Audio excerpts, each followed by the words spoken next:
Tonight, it's my pleasure to welcome Toshi Onyebuchi to celebrate his brand new book, Riot Baby. Rooted in the hope that can live in anger, Riot Baby is as much an intimate family history as a global dystopian narrative. It burns fearlessly toward revolution and has quietly devastating things to say about love, fury, and the Black American experience. Toshi Onyebuchi is the author of the young adult novel Beasts Made of Night, which won the Lube Noma Award for Best Speculative Fiction Novel by an African, its sequel, Crowd of Thunder and War Girls. He holds a BA from Yale, an MFA in screenwriting from the Tisch School of the Arts, a master's degree in economics. I apologize, this is a French word that says economics, from Sciences Po, and a JD from Columbia Law School. Thank you for laughing. That could have been really embarrassing if you didn't. Joining him to discuss his work is best-selling author and Man Booker Prize winner Marlon James, author of A Brief History of Seven Killings, Black Leopard, Red Wolf, The Book of Night Women, and John Crow's Devil. I'm thrilled to listen in, so without further ado, please join me in welcoming them to the Strand.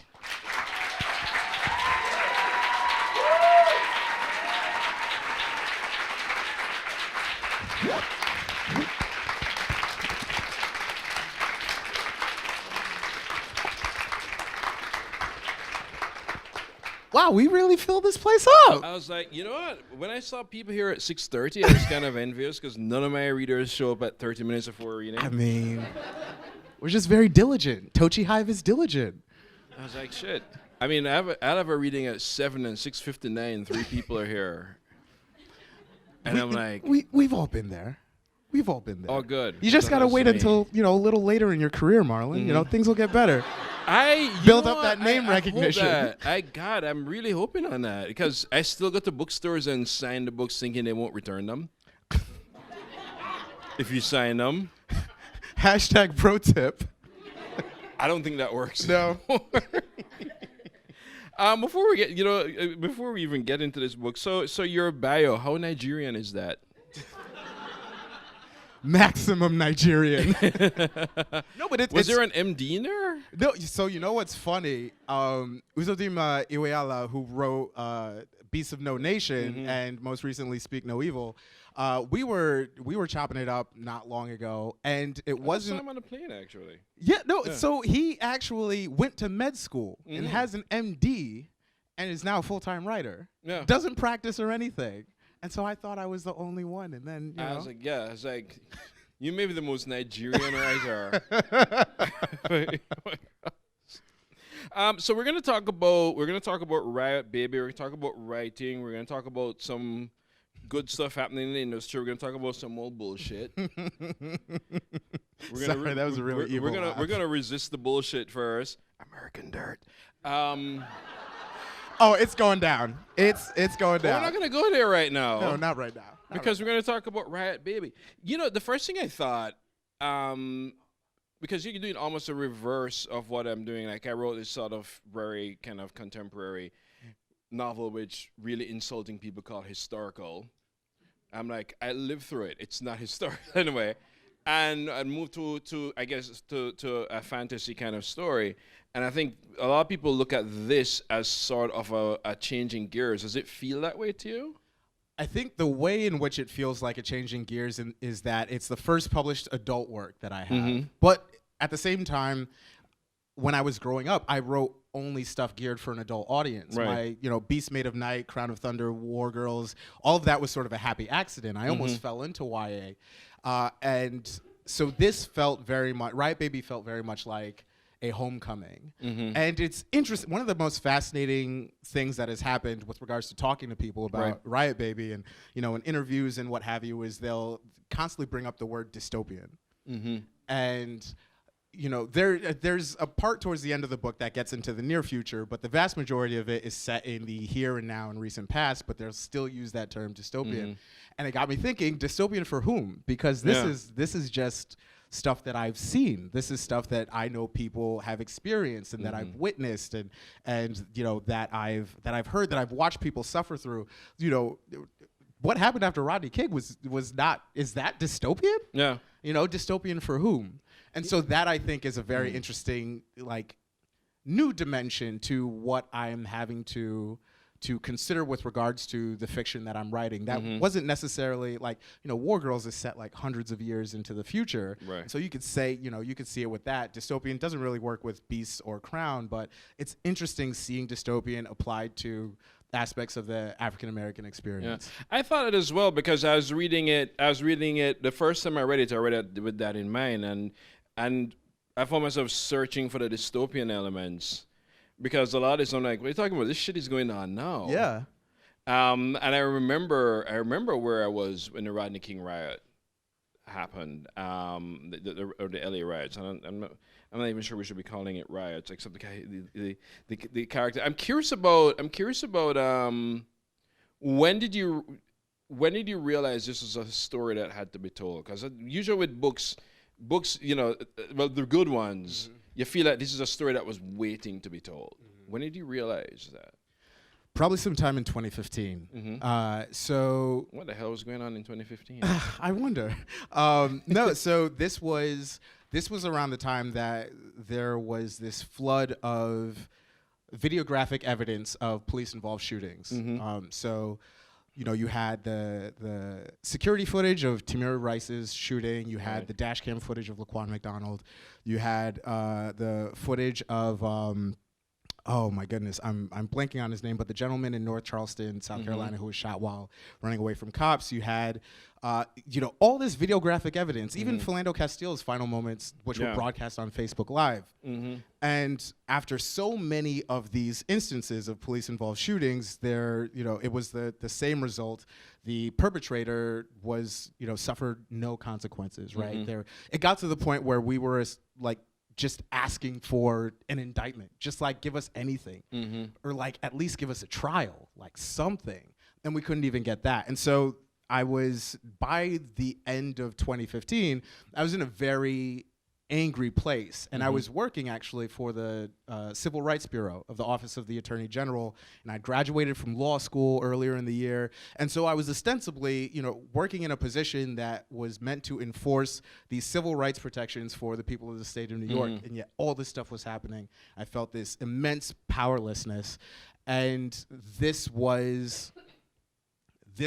story was a way out of that. Right. So and it's interesting too, because there was one point where I was like, oh, am I writing this to like try to humanize black people in the eyes of the white audience? And I was like, no, I'm literally writing this because if I don't get this out of me, something bad is going to happen to me. So it was very much driven by this impetus of catharsis. Like I just needed to get it out of me. And then as I was working on it, and then after we sold and I was working with Roshi on it, and we made the connection to South Central and to Rodney King and all. I was like, wait a second, it's a thing. Like it's a thing that can become this incredible statement about a lot of what's going on in Black America and a lot of what has been going on. Even if we go back and forth with the term dystopian, there are elements of speculative, elements of sci-fi, even elements of superhero thing. And I wanted was that a response? I almost felt as if Ella's pause came about almost in necessity, in response to and of course at the end, Homegirl responds in a major way. But if that's why the let's call it the superpowered elements showed up. So I spent a lot of time thinking about what exactly I wanted the manifestation of her powers to be, because she does essentially grow into what you could call godlike capabilities. Right. But I don't necessarily want to have a personality-less Dr. Manhattan type character. Yeah, we don't want a female Dr. Manhattan. Yeah, we're gonna get one the next season of Watchmen. So. We can talk about that later. No, but I wanted her to have powers that responded to, the story and responded to specific instances in the story, and responded to scenes. I wanted as a sort of narrative device, really. Like I wanted her to have powers that would allow her to, show Kev what she was trying to show him and to try to bring him along on her mission. Also, too, I wanted her powers to be something that she struggled with and something that she tried to figure out how to control, and that control being something that, say, for instance, her mom or, a pastor is trying to, get her to get a hold on her anger because she thinks if she's angry, then these powers will hurt people and whatnot. But at the end of the day, a lot of this was just me saying Magneto was right. Like, you read House of M, right? House of X and Powers House of X, yeah. Oh, yeah. So when Magneto turns around and he's like, you have new gods now. Yo, fam. I just like the premise of Powers of X. Like, you know what? Humans are shit and they're never going to change. So let's stop. Let's just stop. Yeah, no, but like, I think that it's really powerful to see that statement made, because I think with a lot of, race talk in America, particularly when it zooms in on interpersonal relations and like the individual and whatnot, and it's like, it's the Rodney King thing. Why can't we all just get along and whatnot? But like it's sort of like with climate change, right? Stop using single-use straws and whatnot, when really there's like 43 dudes on the planet who are responsible for 83% of like global carbon emissions. Yeah. And if we just went after them, we'd do a lot more in terms of stemming the tide of the apocalypse than like, compostable sporks. And telling quadriplegic people that no, don't eat. Yeah, no, exactly. And so it's like I feel like it's a similar thing that I was trying to get at with Riot Baby, where you had so much of the dialogue was along the lines of individuals and interpersonal relationships and like, trying to change the minds of like a single reader or what have you. And I was like, no, it's systems. Yeah. It's systems. Yeah, and you get the sense now in this novel, not get a sense, it is there, that the real overriding villain is structural racism. Absolutely. And structural racism, distant cousin, who I love you mention, is when Ella says, when there isn't a curfew, pastor, this isn't peace, this is order. And I was like, damn, MLK's letter from a Birmingham jail. Yep, absolutely. Where you think they're allies, but they're far more, basically, my desire for freedom and equality cannot trump your desire for order. Absolutely. It's like, there was this essay in the New York Review of Books that Namwali Serpell, this incredible Zambian author, had written, and she was referencing an anecdote from a German woman, either a German or a Polish woman, who had lived near the gas chambers during World War II, and how she had complained to, I think it was an officer, a German officer, if they could like get rid of them, not because she was offended by what was happening to the Jews in there, but because she just didn't want to have to deal, aesthetically with all of that stuff that was going on. And so oftentimes when I overhear or participate in discussions on race myself, right, you get from the other party this sense of annoyance, right? Yeah. It's like they don't want the problem to go away because they care about the person affected. They want the problem to go away because it's spoiling their lunch. It's that sort of thing. And so whose status quo are we talking about here? Right. Like, who's still, if there's no violence, there's still some like hierarchy going on. Yeah. And that means that there's always going to be somebody on the bottom. And is that a sustainable position to be in? Yeah. The reason why it echoed for me is because of what a novel is and when it's set, and talk about the Rodney King protest and so on, but that there's always the civil rights ally, or whatever ally, who always distances when it turns to riot. Because again, their concern with order overrides their concern for justice. Absolutely. It's we see it every time that there's any sort of protest movement and people start to come out the woodwork to police it, right? Like, oh, don't block the freeways, like that's too disruptive, or like, oh, don't kneel, that's too disrespect. Like, come on, really? And so it's like every single time there's you should protest at 4 a.m. when there's no traffic. Exactly. Just protest when it's convenient for me. That's really all I'm asking. And sing something so I can go, I was touched. No, you gotta have Sarah McLachlan playing in the background. That's what you. You know what? I happen to like Sarah. You know what? Anyway, So one of the things, so the characters literally move, but they also feel literally hemmed in. And I mean, if there is ever a metaphor for that experience, there is it. How much of it do you think of that of that contradiction you think powers the novel? And the second part of that question is that also, because some parts of this novel are also, for something called dystopian, ties into a lot of our narratives, like the flying Negro and so on. But how much of that where it's really is, I mean, Ella spends so much of this novel traveling, literally in flight, but everybody's also still so trapped and confined. Yeah, that claustrophobia, or that sense of claustrophobia, was absolutely intentional. And I wanted, in each chapter, there's a very specific location that the chapter is set in, and I wanted to, physically deviate from that place as little as possible, because I wanted to give the reader that sense of claustrophobia and of being trapped. And when you're trapped, it's not as though you're completely bound and can't move your arms or your feet. You can walk around the confines of your cell, you can still move, but it's still a cell. And so I wanted to look at different ways in which that would manifest. In some places your cell is the corner outside the bodega. That's really where you live your life. In some places your cell is the halfway house that you live in after you get put on parole. But it's all a cell. You can't leave that place, or you can't really live a meaningful life outside of that place. And so that was absolutely intentional, trying to maintain that claustrophobia, but also trying to show how universal that feeling is, across the country, right? Yeah. It's not just a LA thing. It's not just a New York thing. It's not just it's felt all over the country. Yeah. And for Kev, flight is almost always a mental thing. Absolutely.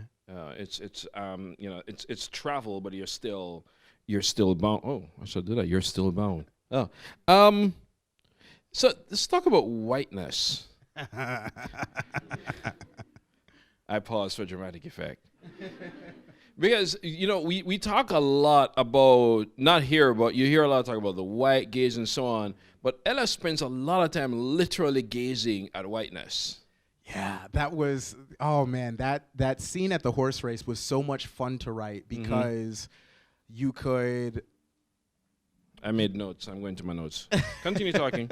So you could feel her disdain, right? And it's like she's completely invisible, and that's the reality of so many people of color in the country and in the world and in sort of present reality.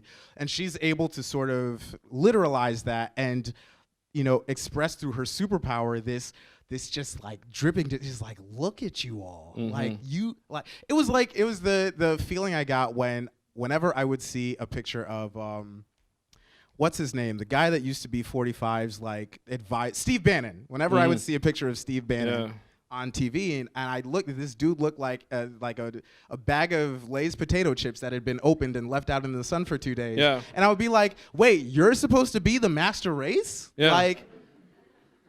My guy. Yeah. But being able to have a character express, being able to have a character look and gaze at white people and really, really just not like them. I think that was a very interesting thing to delve into, because I don't know that I'd seen that, or that I'd seen it from a position of power, right? This woman who's walking among them could literally obliterate every single one of these people that she's looking at, and she's just it's almost like she's descending from the clouds, and she's just walking amongst the subjects and just ugh. Well, what is she learning? I think she's reinforcing that perspective that she has, that what's coming to you all, I feel no qualms about it, because she's at that point in the book not completely all the way there yet, right? Yeah. But she does these walks to convince herself, and also during the context of this, her brother's locked up in Rikers, right? So the person that she loves the most in her life is in this hellish environment, and she's watching all these white people walking around free and seeing what they do with their freedom, what they've done with their freedom, as a way of sort of convincing herself, okay, when it gets time to go to the mattresses, when I got to do what I got to do, ain't no half-stepping. And I think that's what she's telling herself in those moments. Yeah. In a lot of ways, it feels like Ella is the Riot Baby. Yeah, so when the earliest incarnations of this story didn't have the South Central chapter. So it started with Harlem, and then it went to Rikers and then Watts. And the focus was much more on Kev, and the story was more about the ways in which technology and policing and the carceral state would intertwine to, give us a picture of, what that might look like in the future, with algorithmic policing and courts using risk assessments to determine, when you can go on parole or like at any stage in the proceedings when you could get your freedom. Drones, the sort of use of military tech domestically with regards to policing. But then I started having conversations with my genius editor, Roshi, who I'm going to shout out right over there in the striped sweater. Galaxy brain, absolute galaxy brain. But she very simply prodded me in a different direction. She was like, well, what about Ella? Like, I'm not necessarily getting enough Ella here. Where does Ella come from?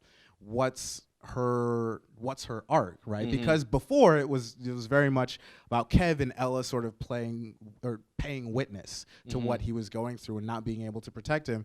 But then I started thinking, well, what about Ella? Where did they come from? What was Ella's story? What was Ella's life like before Kev came along? And then I started thinking about how old these characters were. And I was like, wait a second. Shit.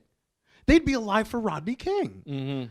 And even if they weren't there for Rodney King, they would have seen Rodney King on TV. Yeah. Because I distinctly remember, like, being a kid, before I would go to school, I would see footage of the beating on, like, the Today Show in the mornings before going to school, which is, like, wild. I was like, y'all showed that on a morning show before kids went to school?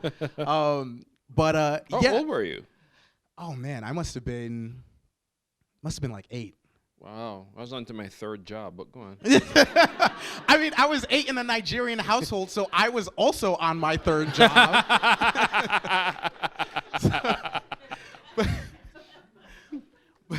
But that seemed like that opened up like so many new story possibilities and so many new opportunities to really deepen thematically what was going on in this story. So I was like, wait a second, they're there. Like they're in South Central. They're in LA for that.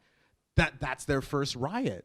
And then you have these flashpoints throughout the book, and that it's interesting. Kev is the one that's born during the actual riot, but I think it is a lot like you say, where Ella is the one that embodies a lot of what I see when I look at that particular kind of conflagration. It's kind of a baptism for her. Yeah. People who were inevitably attacking this book would say it was a radicalization. Because you black people are all terrorists. Oh yeah, no, absolutely. I mean, it was like there's always the joke about if you want gun control law, then start arming black people. Because it's worked twice before. Yeah, it's not. I'm like not even kidding. In history, yeah. the 2 times gun control happened was because of that. Yeah. I was like, just send somebody down any main street. You get gun control in 10 minutes. Well, my thing is if they see this as radicalizing, I'll just show them House of X, or I'll show them anything with Magneto in it. Like that's your guy. That's your guy right there. This is how is this any different than that? Oh, I'm sure some people who have issues with House of X are like, oh yeah. It's like, hold on, you're saying Magneto was right all along? Yo, like that was the thing. Sorry, I'm gonna get really excited for a second. So my introduction to the X-Men was through the animated series. Right. And I remember it's like the 2nd or 3rd episode where in the previous episode, the X-Men tried to raid the Sentinel facility. Everything goes sideways. Beast gets captured. And in the following episode, at the very beginning of the episode, Magneto comes and he tries to break Beast out of jail. And he punches this huge hole in the wall and he's like, look, Beast, we got to dip. And then Beast is like, no, I'm going to submit myself to the humans' justice system. And they have this whole like really explicit discussion about separatism versus integration, like on a Saturday morning cartoon. They don't disguise it or anything. But I distinctly remember, even as a kid, really glomming onto Magneto's perspective, because I think even at that age, I'd seen that it was almost impossible, even at that age, knowing the little bit of American history that I knew, it seemed almost impossible that you would get a critical mass of oppressors to like change. And like they would do it out of the willingness of their heart. You know, it's so whenever I would come across like Magneto was right or an expression of that in those books, I was like, no, but actually. And so when House of X came along, and Powers of X, it was almost the literalization of that, and I felt so vindicated. But yeah, so I'm a bit of a Magneto stan. Speaking of gays, do you think you write for any gays? I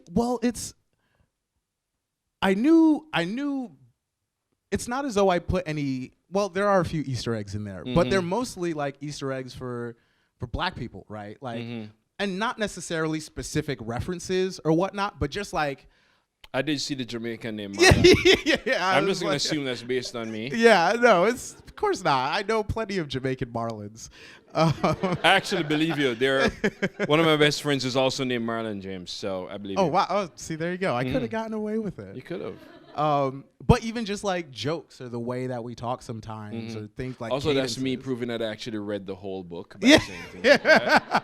Anyway, been faking it this entire time. No, it's just like, you know, various jokes and cadences and things of that sort, or even just like offhand references, not just necessarily to other tragedies, but like rap songs, for instance. Like, I don't say when a particular scene takes place, but I say that there's a car that's blasting Dipset Anthem from the radio as it's rolling by. So if you were alive in 2003, you know exactly where and when that scene's taking place, right? So it's that sort of thing. I wrote for myself. I was going to say I wrote for us, but I don't necessarily like us is such a big thing. Like the multiplicity of Blackness is infinite, right? Yeah. But it's like me and my people. Like I wrote for me and my people. Yeah. Do you get a sense that Kev's life could have turned out any other way but than it did? I mean, if he were like lighter skinned, maybe. But I really, so when I was in film school, like just down the street, and I was really poor and broke, and I would occasionally, for like spiritual rejuvenation, wander the stacks of the Strand, and this became like a second home to me. And even when I couldn't afford to buy anything, it was still good to be here. So thank you, Strand, for having me. But when I was in film school, we studied a lot of plays and a lot of sort of Greek tragedy. And one of the things that I really, really, really latched onto was this idea of prophecy, or like the inevitability of things. It's like reading Oedipus Rex. Like you see him constantly trying to fight against the thing he knows is going to, or like it's anytime there's a really well pulled off like time travel narrative, and you spend so much time trying to figure out how they're going to get out of it, how they're going to change this, how they're going to change their course. And you know, you see them doing all these things that make it in your mind impossible for this outcome to actually happen that's already predetermined, but somehow it still happens, right? And so I really appreciated that element that's very pervasive in a lot of Greek tragedy, and I see so much of it in the Black experience in America, particularly the more tragic sort of aspects and elements of it. There is this almost this feeling of inevitability, and that I think is one thing that I wanted to have fuel Ella's sense of hopelessness, and certainly the hopelessness that I felt when I started writing this book, because it seemed like this was constantly happening, constantly happening, and it was almost as though there was this mockery being made, because I know in the past when you would talk to people about police brutality, they'd always like want either out loud or in their head evidence, right? There was always talk of like, oh, you don't know the cop side, and like, you know, where's the dash cam footage, where's the evidence, et cetera, et cetera, et cetera. And then it got to the point where we had all these instances of evidence, of videographic evidence, of unequivocal, like, this is what happened here. And over and over and over, there would be this sort of reiteration of injustice. Mm-hmm. And for me, it's very difficult to look at that, particularly, in the year 2015 or in the year 2020. Yeah. After everything that's happened and after all the record keeping we've done as a society, like all the tweets, all the receipts, all of that, right? To see that and know that the outcome is still going to be the same. It's almost like it's Escalayan, Mm-hmm. There's like, that to me is like part of the height of drama and tragedy right there, is that inevitability. So I think that inevitability is very much Kev's life. Like, that's his destiny. And you see it when Ella's looking at other people and she sees their futures. It's not as though she sees like alternate futures. She sees what's going to happen to them. Does it mean you're fatalistic? Well, it's interesting because I have a very weird and interesting relationship with faith, like with religious faith. Faith or fate? Which one? Faith. Oh, Faith. actually both. Now Okay. that I think about it. Uh-huh. So I'm the oldest of 4, and my dad passed away like when I was 10 years old, and it's been my mom raising the 4 of us like ever since. And she's very religious. Like, we grew up in a very religiously robust household. Like, I got picture book versions of the Bible read to me ever since I was a young warthog. But one thing that was really interesting to see was to watch her in the aftermath of my father's passing, and after everything that she's had to endure and go through and everything, just cling to her faith, right? And it didn't even, at least from my perspective, what was less important was what she believed in, and what was more important was how fervently she believed, right? And how she felt that belief was carrying her through the roughest part of her entire life, and like enabling her to endure that, but also like to take care of these 4 kids and put them in like the best schools in the country and all of that. So that was really powerful to me, like as a kid, and even growing up and even going through college. At the same time, I think with regards to fate, I think I have a very fatalistic view of individual change. Right. Like, I think there's this idea that books are empathy machines, right?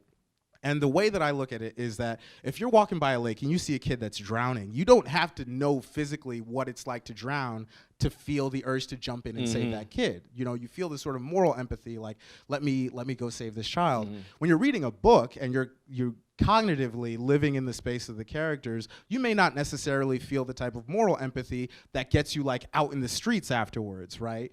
But you have this cognitive empathy. So there are like these 2 dimensions of empathy, and it's the type of thing where it's not beyond the pale of imagination for me to see somebody on the sidewalk reading this book, although it would be really cool if I saw you on the sidewalk reading this book, to be on the sidewalk reading this book and walking down St. Nicholas and, get to that corner of St. Nicholas and 145th Street, see a bunch of dudes like Kev and his homies like hanging out there, and cross the street while reading this book, right? Like, those are the 2 different types of empathy at work. And so I'm just like, I mean, if you want somebody to change with regards to an issue of social justice, you have to force them to. Like, I just like, if somebody's in power, like, why would you just give that up out of the goodness of your heart? Yeah, it sounds like, I mean, we get to questions, because that's always been my sort of pet peeve, empathy, which I actually don't believe in. Just like at all. I just like, I think empathy as a force of change is a very silly idea. Yeah. The crowd is quiet. Not that, I mean, it just means that it complicates the discussion about why people write books, right? Right. And do you say white people or white people? What? I mean, we know why white people write books. I was like, I mean, if we're gonna talk about American Dirt now, like shoehorning it into this we have a Q&A coming up. Yeah, somebody. Okay, we'll both have one statement each on American Dirt. Oh man, mine's gonna be a long statement. Well, then. so somebody asked me the whole thing about writing the other. How do you write the other? And I had 2 things. One, you need to let go of that word other. And 2, I said, just put this in your head. What would Boo do?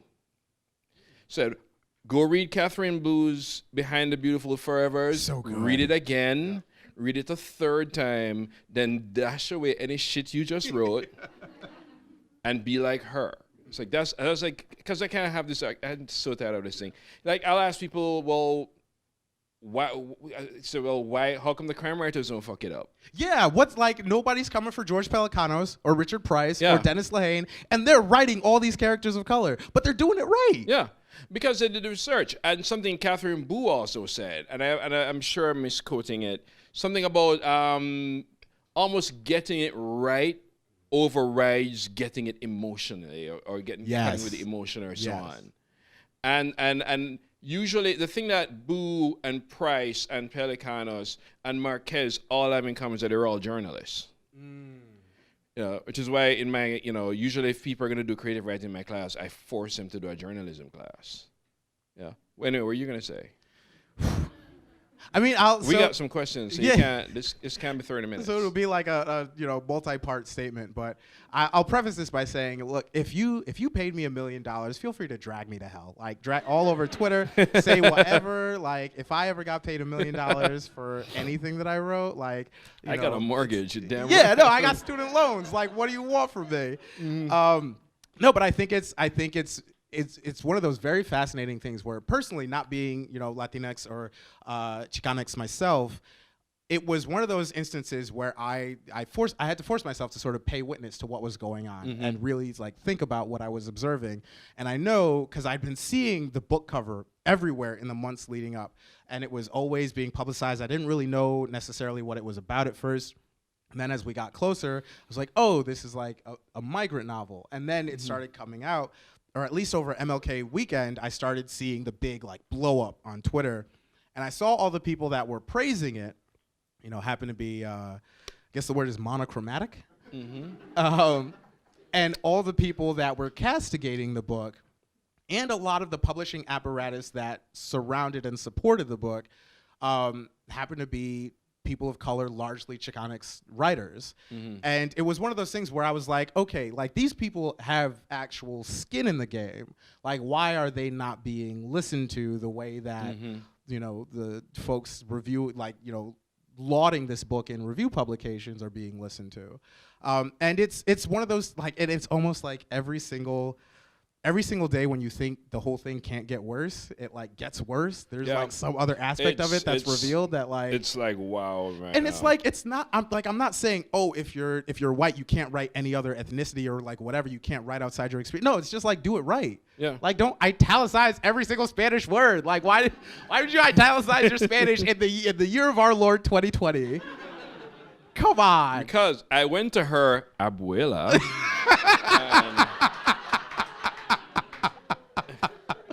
It's like, anyway, we're going to open up for questions. Because we could keep this going for a while. Yeah. The mic's coming towards you. Hello. Hello. I'm going to come up a little closer so you can see me. Oh, my God. God. Man, Hi. this chaos agent. I know. Marlon, we've never met. My name is Danielle Clayton. Hi. And I told Tochi that I was going to ask a good, troubling question. Oh, my God, yes. Okay? I'm wondering from both of you, as black men who write about black men and black people in your work, do you find that the way blackness is sort of interpreted by the machine that is publishing and its readership to be reflective of what you want? Do you think that it is both exploited and understood? And how do you feel about the way that you're reviewed and the way that you're received? Just a good one to start you off. Yeah, no, a little softball. A little lightness. No, so I've been very lucky. I've been very, very, very, very lucky, to have, in War Girls, the type of cover that I had, which is this young black woman who's on the cover who just absolute badass, and at least in my opinion, isn't like sexualized or pathologized or anything like that. Like it's her looking fierce, and she's dark skinned, right? That was really powerful, and I was very happy that I was able to get that. And then also having Ella's face, like this, I still can't get over how gorgeous this cover is for Riot Baby. But even being able to tell this story with Riot Baby, that oftentimes felt like a stroke of luck too. I do think, to your point, one of the reasons why I've been able to have as charmed a career as I've had so far, and give it time, it's still early, is that the two women who acquired my debuts, my YA debut and my adult debut, were both women of color. Both of them were Asian American women who decided to take a chance on a dude telling very black stories. And, you know, whether or not a white editor would have acquired my work, we probably would have had a very different relationship over the course of the editorial process than I would have had with, you know, with Tiff, God bless her, and with Roshi, again, Galaxy Brain. But also, too, it's the type of thing where, you know, the conversations that you're able to have on an editorial basis are just so much, like, elevated. Yeah. Like, the conversations Roshi and I were able to have just coming from this similar place of people operating within publishing who recognize what structural oppression looks like and all the different ways that it can manifest itself inside the classroom, inside the publishing industry, on the street, like whether it's with regards to police encounters, whether it's regards to prison or jail, journalism, like we recognize that, and we never had to have a conversation where we were convincing either one or the other, you know, that this was the thing that they were seeing, or there was no gaslighting going on. And I think I didn't realize how incredible that was until I had it. And it just, so I've been very, very, very lucky. My situation is a unicorn situation when it needs to be the standard in the industry. I think every single author of color should have the privilege of working with an editor of Roshi's caliber and somebody who will make the effort, every single effort, to get to the bottom of their story, of the story that the author wants to tell, and not the story that they think is going to sell or take advantage of a particular, in vogue news item. Yeah, I think a lot of progress has been made, but I also think progress is one of the most ludicrous words I've ever heard of in my life. And actually, it's like when people say, we've made progress against racism. I'm like, you're not supposed to progress out of racism. It's like I tell people, listen, if your kid is sucking his thumb, fine, he'll progress out of it. If he's masturbating on the bus, you say, stop that shit now. Yeah, exactly. You're not supposed to progress out of racism. You're supposed to cut that shit out now. Yeah. And I think, so that was a roundabout way of me getting to that. I still, we've progressed. If progressive is your measure for these voices in fiction and fiction, they're not my measure. Because I think that there's still a limiting going on. There's still, Toshi just did the Riot novel. Maybe we don't need to do another one. Meanwhile, you'll have 200 books about, ethically confused white boys chasing down improbably hot women. Just why? As sipping a latte as they endure their suburban ennui. And they'll go, well, ennui in Connecticut is not ennui in Vermont. And you know something? I'm for all of that. But then we still have to stop limiting the whole idea of what a black experience is. That it's a universe of experience. I think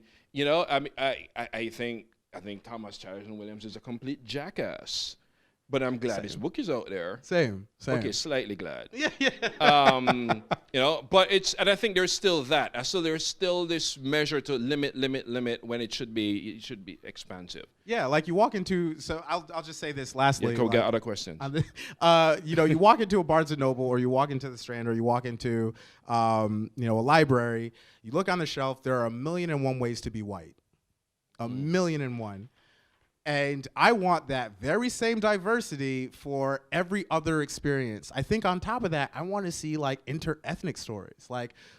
One of the most fascinating things that I came across in my research on the South Central chapter was Black and Asian relations in LA in the 90s. And whoo, Chile. There are so many books to be written about what was going on there. I want to look at Afro-Latino identity, all these different intersections. Yeah. Right. I see you, sir. I see you. But there are all these interesting, what are relations like between East Asian population? They all get lumped together, Chinese, Japanese, Korean, they all get lumped together in so much of the American publishing industry. But there's beef. Yeah. There's complication and all It's that. And yeah. I don't want there to only be one book about that every publishing season or every year. Yeah. Some more questions? We have at the front here. I don't think I need to stand. Hello. So my name's Lois. I'm a fan of both yours. Now I have a question. Now, Riot Baby, I guess we can say is topical, especially with recent pop culture events such as Childish Gambino's music video, and recently what happened to Orlando Jones, if anyone's familiar with American Gods. Mm-hmm. So do you think your book can be linked to those two events? I mean, I do think there's an interesting thing happening with regards to rebellion in black art. I also don't think that it's particularly topical. I think it's just like the tradition. Oh, yeah, like I just think that this is sort of the latest iteration of what's been an ongoing, like I feel like there's always been tension in that regard. Like you see it in literature as well. Like there have been particular like novels that have been lambasted when they first came out, but now, you know, looking back decades and they've been sort of anesthetized, like or defanged, so to speak, you know, their critical reputation has soared. So I feel like, I mean, it's if Childish Gambino got his hands on Riot Baby, I wouldn't be mad at it.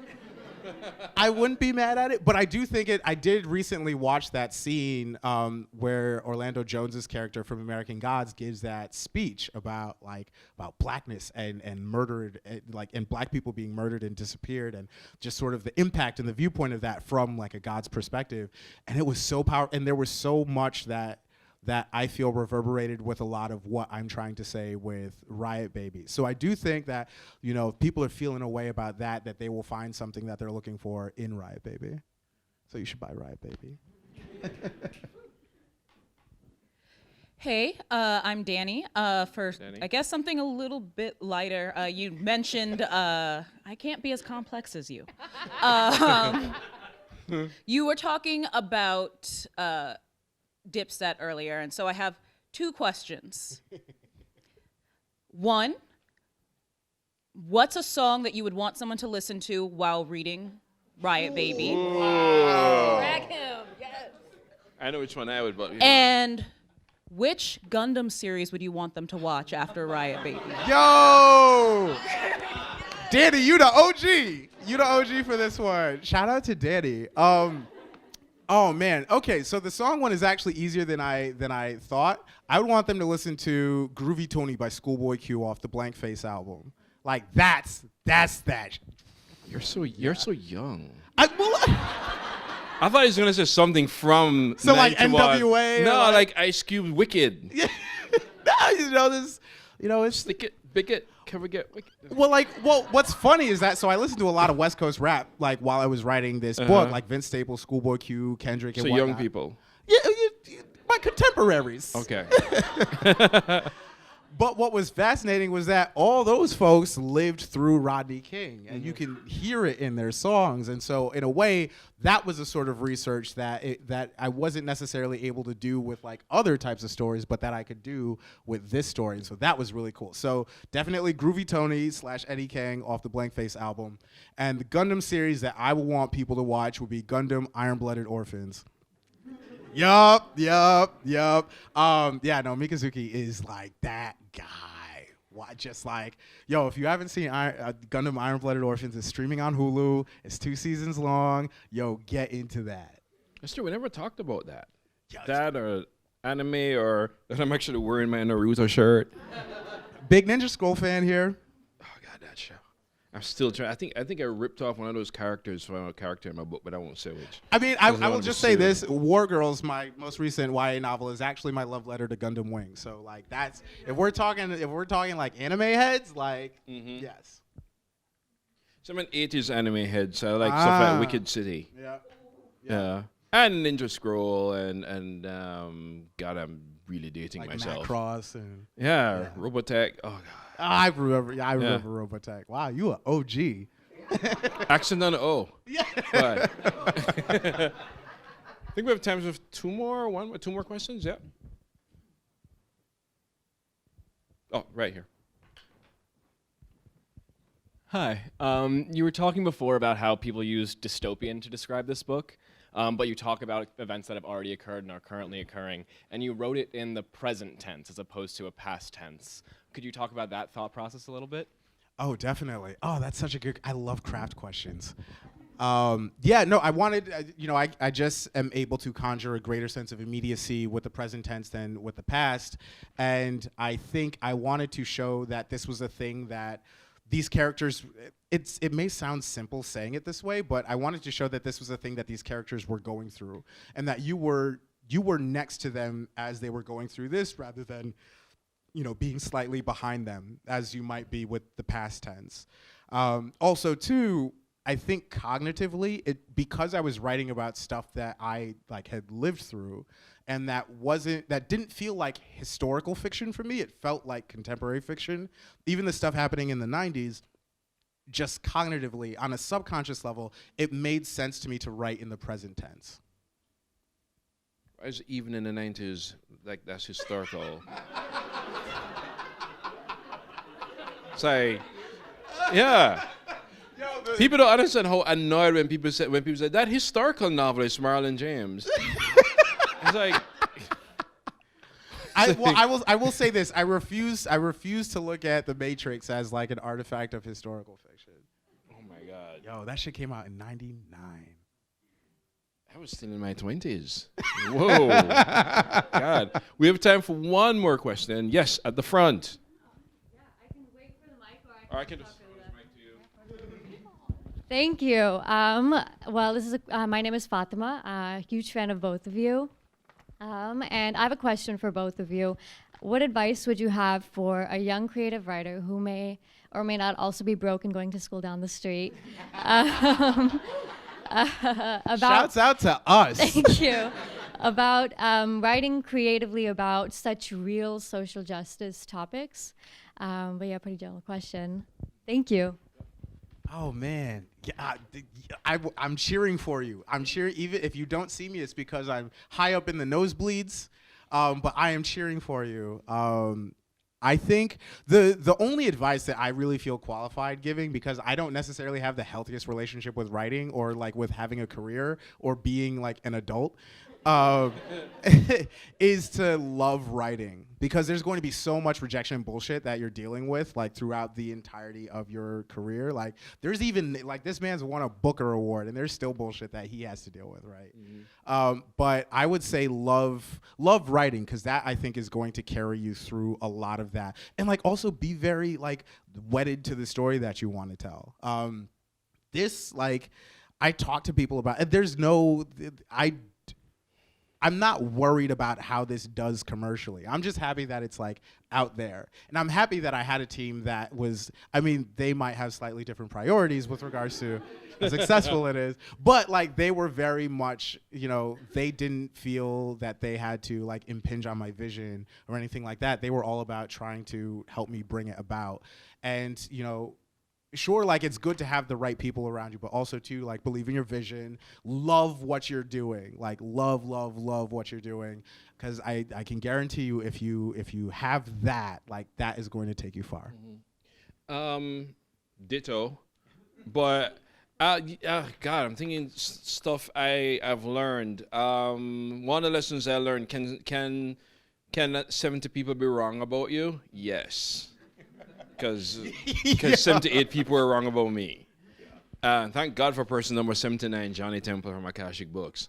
So yes, that the majority can mean all the idiots are on the same side. And I also think you're not only are you expressing as an artist, but you also kind of have to guard your art. And I don't mean in the sense of lock it up or don't listen to criticism.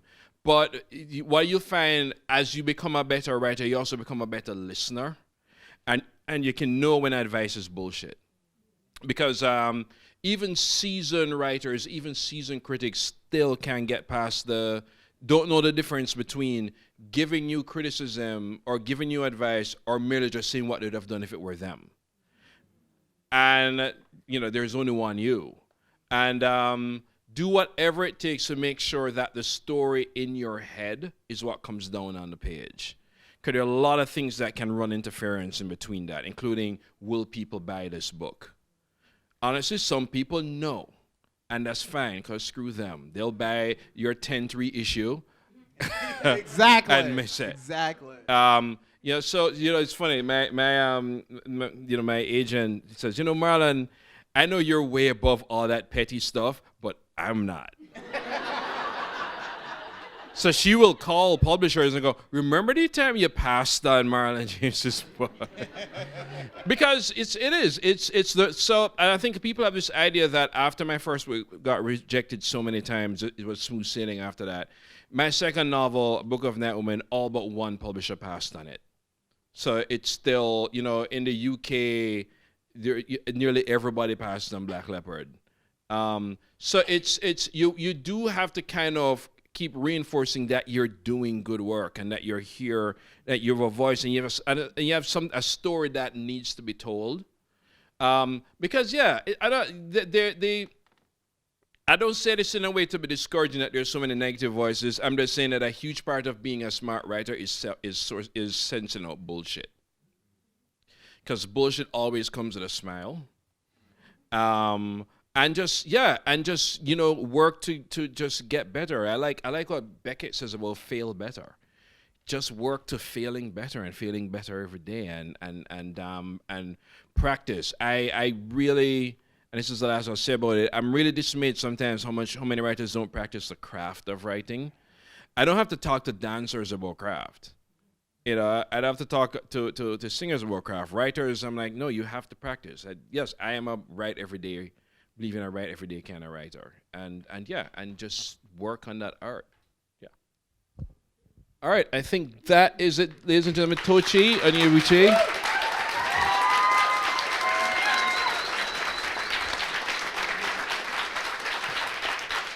Cool. And I think your night is not done because you're going to be signing some books. That means you have to actually buy the book. It's recommended. Yes. That free galley you got doesn't count. And also, let's give it up for Marlon James.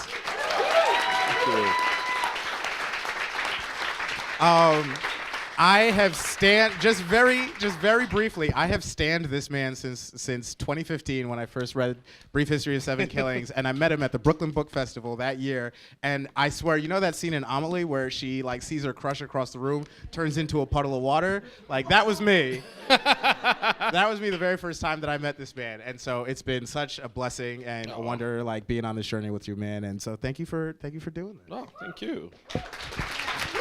All right. Thank you so much.